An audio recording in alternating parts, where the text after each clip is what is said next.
Europe 1. Pierre Devilleneux, vous recevez ce matin l'ancienne ministre de l'Environnement, ancienne députée européenne, avocate et présidente de Cap 21, Corinne Lepage. Bonjour Corinne Lepage. Bonjour et bonjour à toutes et à tous. Merci d'être avec nous en direct sur Europe 1. L'information de la nuit, c'est bien sûr ce feuilleton supplémentaire à l'affaire Carlos Ghosn. On a cru à un moment donné que l'ancien patron de Renault pourrait éventuellement être libéré sous caution. Là, le procureur fait appel de la décision. Ça vous inspire quoi ?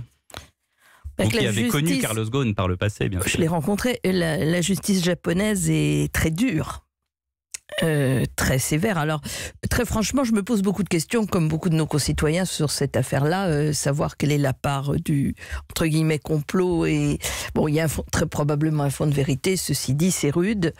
Et je pense que la justice française est beaucoup plus clémente avec les VIP. Vous vous étonnez du traitement de Carlos Ghosn ? Je ne sais pas comment sont traités les autres. Moi, je suis pour l'égalité de traitement. Vous voyez, qu'on soit VIP ou pas.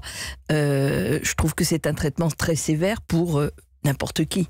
Pour la justice japonaise en général. Ce matin, Emmanuel Macron s'adresse à l'Europe tout entière dans l'optique des élections de mai. Vaste tribune publiée par les principaux quotidiens des 28 pays membres, dont la Grande-Bretagne. Une tribune qui appelle, entre autres, à une préférence européenne en matière de concurrence, qui veut remettre à plat les accords de Schengen, qui veut une agence européenne de protection des démocraties.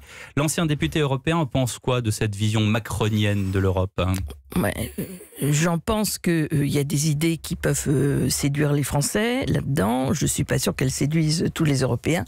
Bon, ceci étant, qu'on ait besoin de relancer l'Europe, ça me paraît tout à fait évident.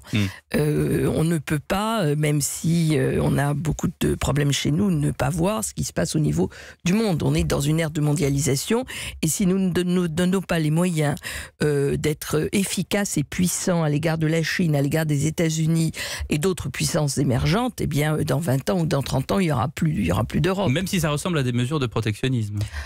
Écoutez, je pense que les autres en font du protectionnisme. Alors, je suis pas en train de dire qu'il faut... Pensez à Donald Trump. Je pense à Trump et les Chinois aussi en font du Trump. Écoutez, quand j'étais député, on a mis je ne sais combien d'années à mettre des taxes sur les panneaux photovoltaïques chinois qui ont complètement réduit en cendres l'industrie européenne. Bon, alors on veuille maintenir la concurrence parce que c'est l'intérêt des consommateurs, certes, mais l'intérêt des consommateurs, il y a aussi l'intérêt des citoyens qui sont consommateurs. Et l'intérêt des citoyens, c'est d'avoir une industrie européenne puissante et des emplois en Europe.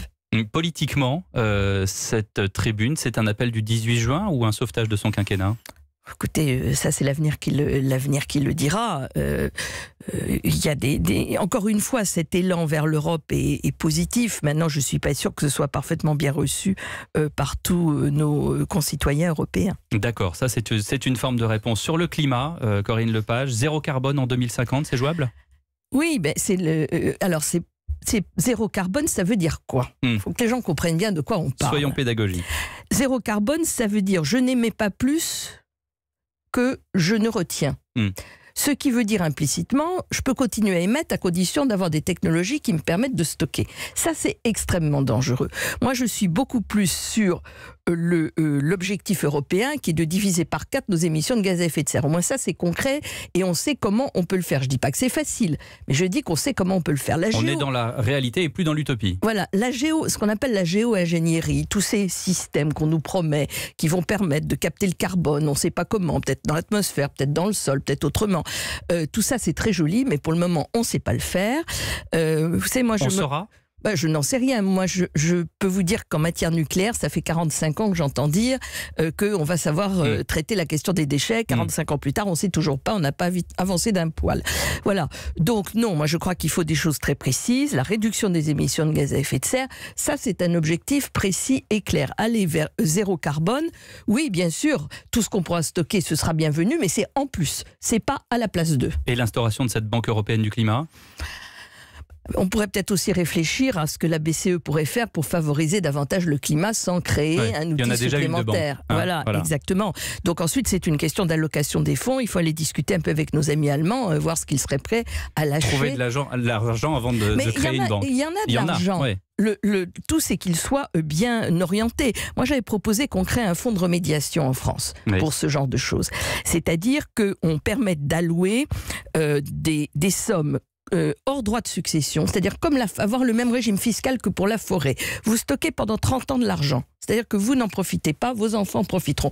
Mais cet argent-là, il va permettre de financer ce que nous ne pouvons pas financer aujourd'hui sur tout ce qui est le climat. Voilà, c'était une proposition. Corinne Lepage, un mot de la transition écologique annoncée en mai 2017 qui, semble-t-il, s'est envolée, en tout cas dissipée pour l'instant. Depuis la crise sociale, on ne parle plus de taxer le gasoil. Emmanuel Macron n'ose plus parler de hausse de la fiscalité en ce sens. Et dernièrement, il lance donc l'idée d'une taxe carbone flottante qui pourrait varier en fonction des cours mondiaux du pétrole. Est-ce que c'est la recette miracle pour à la fois faire évoluer la fiscalité des carburants et dissiper la colère des Gilets jaunes?